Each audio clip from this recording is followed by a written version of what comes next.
Svana took up the scroll and wound the wooden spools to read. Environment.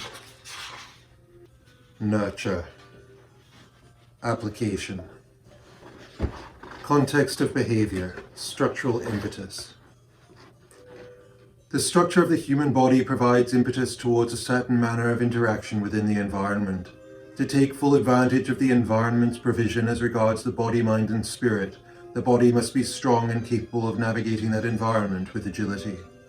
It must be strong so that it can climb mountains, so that it can move over rocks, so that it can run between trees in a forest if it must. It must be lean so that it is light. The body must be of strengthened bone and muscle. It must be able to climb, to draw its body weight from the ground. It must be able to fall without injury. It must be able to manipulate its environment without tiring. It must be resilient to threats from the micro to the macro. It must be fed. It must be able to fight. No man, no woman should be sheep. No man, no woman should be defenseless. All must exercise to develop their own sense of power, their own sense of ownership of the vehicle they maintain. The vehicle must be respected. It is the vessel for the reflective mind, and the reflective mind is the beginning of the expression of spirit. The body must be recognized as a mirror of the spirit, as expressed by the mind. The spirit shows in the body, in its strengths, in its weakness, in its purpose.